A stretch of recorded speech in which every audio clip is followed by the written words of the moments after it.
آج وکلا کی طرف سے احتجاج کیا گیا، پھر سپریم کورٹ کے جج صاحبان نے اس میٹنگ کے حوالے سے بھی واک آؤٹ کیا، اور لیکن جو وکلا ہے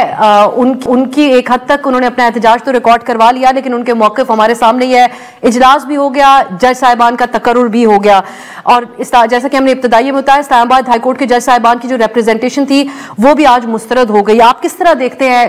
جو موقف ہے وکلا کی طرف سے، اور پی ٹی آئی بھی وہی کیری فارورڈ کرتی ہے؟ دیکھیں، دو پہلو ہیں، جو ایک سیاسی پہلو ہوتا ہے، ایک لیگل پہلو ہوتا ہے۔ سیاسی پہلو جو ہے وہ ڈیفرنٹ ہے، جو آپ نے زیادہ باتیں احتجاج کی اور یہ ساری چیزیں کی ہیں، میں اس کو پولیٹیکل اسپیکٹ سمجھتا ہوں، لیکن جو اس کا لیگل اسپیکٹ ہے وہ سب سے امپورٹنٹ ہے، اور میرا خیال ہے ہمیں being all participants being lawyers اس کو آسان الفاظ میں ایکسپلین کرنا چاہیے تاکہ لوگوں کو صحیح پرسپیکٹو پتہ لگے۔ کوشچن یہاں پہ یہ ہے کہ ڈیوائیڈ تو وکلا سے لے کے سیاستدانوں اور عدلیہ کے اندر بڑی ویزیبل ہے۔ اب جو خط لکھا گیا تھا سینئر ججز کی طرف سے سپریم کورٹ کے، یہ اسی کی فردرنس میں انہوں نے ایبسٹین کیا ہے، غالباً وہ اس کو بائیکاٹ نہیں کہہ رہے، ایبسٹینیشن کہہ رہے ہیں فرام دی پروسیڈنگز، اور ان کا موقف یہ ہے کہ جب تک 26ویں آئینی ترمیم کا کیس جو ہے فل کورٹ سن نہیں لیتی، full court means the original full court, the judges who are sitting before 26th amendment، وہ سارے مل کے بطور سپریم کورٹ اس کو سن نہیں لیتے، تو سپریم کورٹ کے اندر آپ یہ انڈکشن نہ کریں، کیونکہ اس کے بعد جو فل کورٹ بیٹھے گی تو وہ اس جوڈیشل کمیشن کی ریکمنڈیشن پہ بیٹھے گی جس کو کہ 26ویں آئینی ترمیم میں چیلنج کیا گیا ہے، اور اگر اس کو سنا جاتا ہے کانسٹیٹیوشنل بینچ میں تو constitutional bench it self is under challenge with the 26th amendment case. تو یہ تو اس کا لیگل پہلو ہے، اور جس میں مجھے کوئی غلط بات نہیں لگتی کہ ایک جو ججز سارے بیٹھ کے کولیکٹیو وزڈم سے ایک دفعہ 26ویں آئینی ترمیم پہ اپنا اوپینین دے لیں، اس کے بعد آپ یہ سارے پروسیس کیری کریں، کیونکہ اس کا ریپرکشن یہ ہوگا کہ خدا نخواستہ جو کہ ابھی تو جو لوگ اقتدار میں بیٹھے ہیں اور جو کنٹرول میں ہیں چیزوں کے، وہ شاید اس چیز کو نہیں دیکھ رہے کہ اگر کسی وقت ایسا ہو کہ 26ویں آئینی ترمیم جو ہے وہ غیر قانونی ہو جاتی ہے تو جتنے اس کے سٹیپس اس کے نیچے لیے گئے ہوں گے وہ سارے ریورس کرنا پڑیں گے۔ That would be a more chaotic situation than this which we are facing now۔ تو آپ اس میں اس مطالبے میں یا اس assertion میں کوئی خرابی نہیں ہے میرے مطابق کہ پہلے 26ویں آئینی ترمیم کا کیس آپ سن لیں، فل کورٹ بیٹھے اس کو سنیں، اور سننے کے بعد جو ہے پھر آپ باقی پروسیس سارے کرتے رہیں۔ سینیٹر علی ظفر صاحب، آپ کا ایک بیان یہ بھی آج چلتا رہا کہ ہم نے بوائیکاٹ نہیں کرنا اجلاس کا بلکہ اپنی آواز اٹھانی ہے، آپ نے اس سلسلے میں خط بھی لکھا، آپ سے میں یہ جاننا چاہوں گی کیونکہ آپ شریک تھے اجلاس میں، تو آپ کو موقع ملا اس حوالے سے آواز اٹھانے کا، پھر ایکنالج کیا گیا یہی معاملہ جس کو شاہد جمیل صاحب نے آسان الفاظ میں ہمارے ناظرین کے لیے بیان کر دیا ہے، اس بات کی ایکنالجمنٹ ملی آج کے اجلاس میں کہیں نہ کہیں؟ جی بالکل، اجلاس شروع ہی اس بات پہ ہوا، جو خط لکھے تھے 4 جج صاحبان نے اور جو میں نے لکھا تھا خط، اس پہ ہی بات شروع ہوئی کہ اس کو پوسٹ پون کرنا چاہیے کہ نہیں اس اجلاس کو، اور پورا موقع دیا گیا اپنا موقف پیش کرنے کا، وہ ریکارڈ بھی ہوا، اور میرا تو بڑا ایک سمپل اسٹریٹ فارورڈ قسم کا ریزنیبل میری نظر میں موقف تھا۔ میں 26ویں آئینی ترمیم والا ایشو تو جج صاحبان نے ریز کیا تھا، میرا تو جو سارا ایشو آیا تھا وہ آیا تھا سینیورٹی لسٹ سے۔ اب اس کو میں تھوڑا آسان الفاظ میں ایکسپلین کرتا ہوں کہ میرا کیا موقف ہے، اور میں اس پہ قائم ہوں، اسی لیے میں پھر اس میں فردر پارٹیسپیٹ نہیں کر سکا پروسیڈنگز میں، مجھے پھر وہاں سے ہٹ کے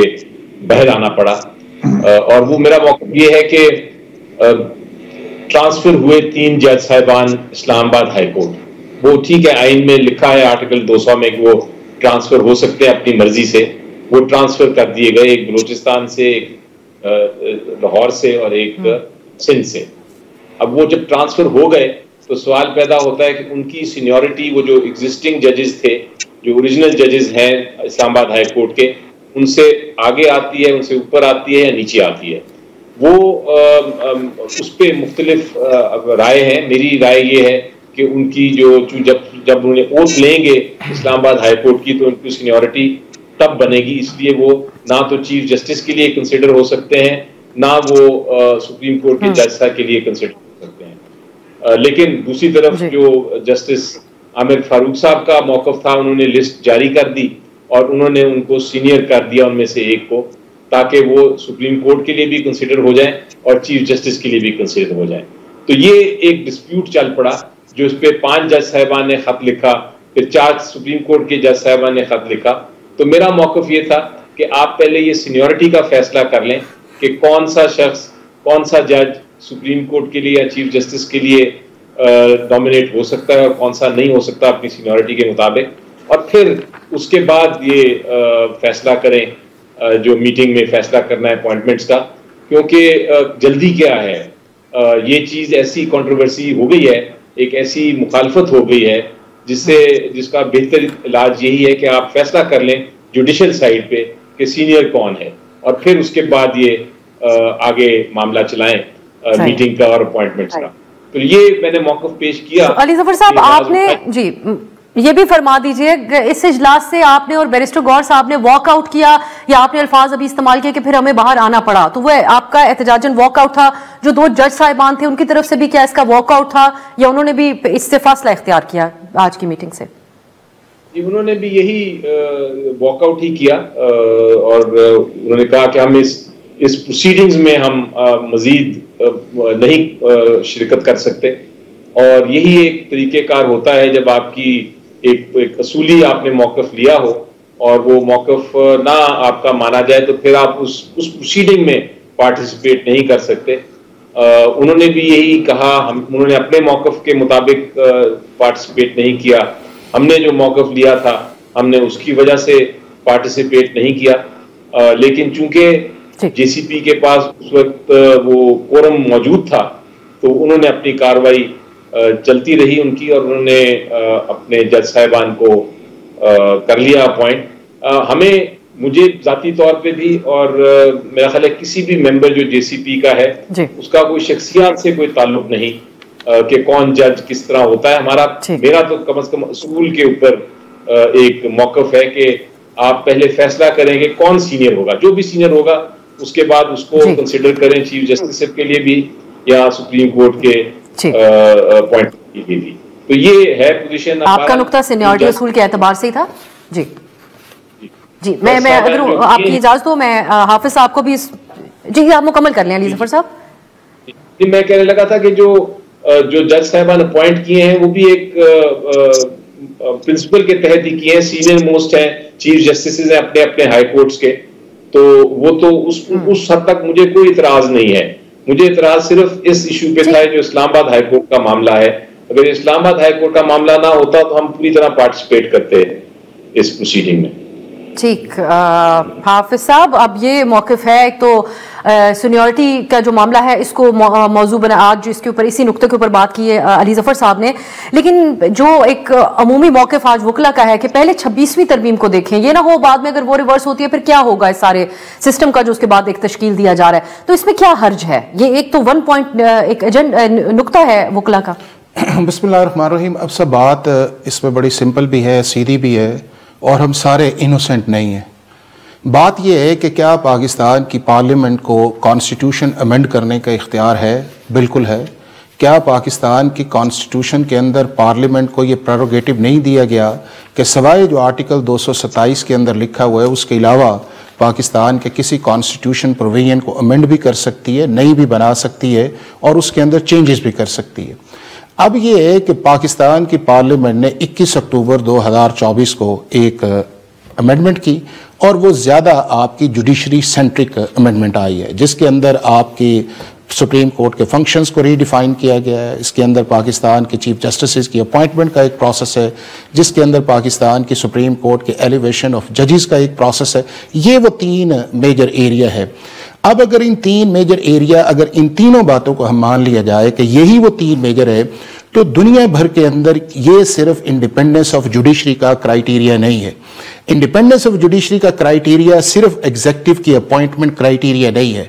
اکاؤنٹیبلٹی آف ججز جو ہے تھرو پارلیمنٹ یا کسی اور فورم پہ ہونا یہ سول کرائیٹیریا نہیں ہے. کسی جگہ جو ہے وہ آپ کا جورسڈکشن کو ری ڈیفائن کرنا with in the supreme court جو ہے یہ کسی جگہ انڈیپینڈنس آف جوڈیشری افیکٹ نہیں کرتی. سینیورٹی کے اوپر چیف جسٹس لے کے آنا یا کسی اور پروسیس کے اوپر لے کے جانا یہ انڈیپینڈنس آف جوڈیشری سینٹرک نہیں ہے. اگر انڈیپینڈنس آف جوڈیشری یہ سینٹرک ہوتی تو 73 کے کانسٹیٹیوشن کے اندر جو ہے وہ آپ کا چیف جسٹس کو بائی سینیورٹی لکھا جاتا اور نہیں لکھا گیا, اور اس کے اندر جو ہے یہ ایکٹنگ چیف جسٹس کے لیے تو رکھا گیا کہ سینئر موسٹ آئے گا, بٹ چیف جسٹس کے لیے نہیں تھا.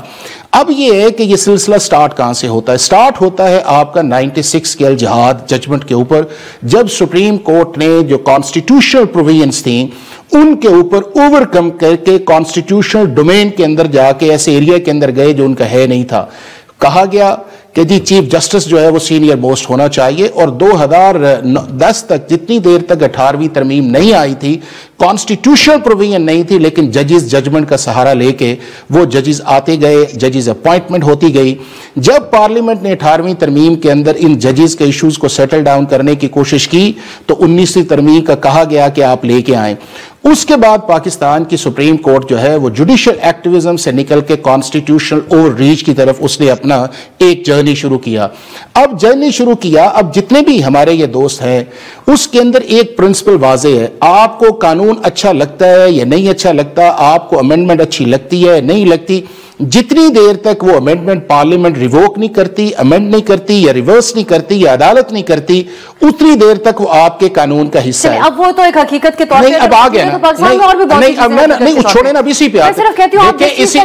دفاع کریں گے حافظ صاحب, سوال سن لیں پلیز. جو جوڈیشل کمیشن اگر اتنا متنازع اس کی فارمیشن ہو کہ جس پہ اکثریت ہی گورنمنٹ کی ہو, اب اس پہ آپ بے شک بحث کر سکتے ہیں کہ یہ اتنی شخصیات یہ ہیں اور ایک انڈیپینڈنٹ اس میں خاتون ہو اور اتنی ان کی متعلقہ تعلیم ہو, وہ ساری چیزیں ہیں, لیکن اپوائنٹڈ گورنمنٹ کی طرف سے تجویز شدہ, تو پھر اس کا دفاع کیسے ہو سکتا ہے اس کے تحت ہوئے فیصلوں کا؟ میں نے اسی لیے آپ کو اس اوپننگ کے اندر کہا کہ کیا صرف ججز اپوائنٹمنٹ دنیا کے اندر انڈیپینڈنس آف جوڈیشری کا کانسیپٹ ہے؟ نکالے نا. امریکہ کے اندر جج کس طرح لگتا ہے, برطانیہ میں کس طرح لگتا ہے, آپ کے انڈیا کے اندر کس طرح لگتا ہے, یا سیول لا کنٹریز کے, یہ ایک میکانزم ہے. ایک ہائی کورٹ سے دوسرے ہائی کورٹ میں لا کے اس کو سینئر ترین جج بنانے کی مثال بتائیے. اب اس کے اندر یہ ہے, یہ جو ٹرانسفر آف ججز کا ایشو ہے, یہ سپیریئر جوڈیشری کا, یہ دنیا کے ہر کامن لا کا کنٹری جو ہے جس کا ایک کانسٹیٹیوشن ریٹن, ایون برطانیہ کے اندر بھی ایک کانسیپٹ ہے, دنیا کے ہر سیول لا کے اندر یہ ایک کانسیپٹ ہے, اور اس کے اوپر 4 فنڈامنٹلز اس کے پرنسپلز ہیں. نمبر 1 یہ ہے کہ آپ ایک ہائی کورٹ کے جج کو یا سپیریئر جوڈیشری کے جج کو, کئی جگہ کاؤنٹی کورٹس ہیں یا فیڈرل کورٹس ہیں یا ہائی کورٹس ہیں, آپ ٹرانسفر کر سکتے ہیں, اور دنیا کے کئی ممالک کے اندر اس جج کی کانسنٹ بھی ضروری نہیں ہے, ایون انڈیا کے اندر ضروری نہیں ہے. اگلی چیز دنیا بھر کے اندر جو آپ کی اپوائنٹمنٹ ہوتی ہے ان سپیریئر جوڈیشری, وہ تھرو آؤٹ دا کنٹری ہوتی ہے, وہ آپ کی صرف ایک ہائی کورٹ یا اسٹیٹ کورٹ کی سینٹرک نہیں آتی. نمبر 3 اس کے اندر یہ ہے کہ جب آپ اس کو آگے لے کے جاتے اس چیز کے اندر جو ہے سینیورٹی سے آگے, جو آپ کا اوتھ والا معاملہ ہے, دنیا کے کسی ملک کے اندر کوئی ایک پریسیڈنٹ آپ سائٹ کر دیں کہ جس کے اندر from one high court to اندر ہائی کورٹ کسی جج نے ٹرانسفر کیا ہو, اس کی سینیورٹی افیکٹ بھی کی گئی ہو اور اس نے اوتھ بھی لیا ہو. انڈیا کی 4 ججمنٹس اس موقع پہ آئی ہیں, اسی ایشوز کے آئی ہیں جو آرٹیکل 222 جو ان کا ڈیل کرتا ہے, اور یہ چاروں چیزیں اس کے اندر طے. نمبر 1 یہ ہے سیکنڈ اوتھ کی ضرورت نہیں ہے. نمبر 2 یہ ہے آپ کی سینیورٹی ڈسٹرب نہیں ہوتی. نمبر 3 یہ ہے کہ ایز اے رائٹ آپ کسی ہائی کورٹ کے اندر سٹے نہیں کر سکتے. اور نمبر 4 یہ ہے کہ آپ کا صرف ایک گریونس ریپرزنٹیشن کی صورت کے اندر پریزیڈنٹ کے پاس جاتا ہے, اور پریزیڈنٹ کی مرضی ہے مانے یا نہ مانے. اب ہم چل ذرا خواہش پہ گئے ہیں, چونکہ پولیٹیکل انوائرمنٹ کے اندر آئے ہیں, کچھ انٹرنل جوڈیشل رفٹ یا پالیٹکس ہے, اس سے چیزیں جا کے آپ کو جو ہے وہ ایک اور سپیکٹرم کی طرف نظر آ رہی ہے.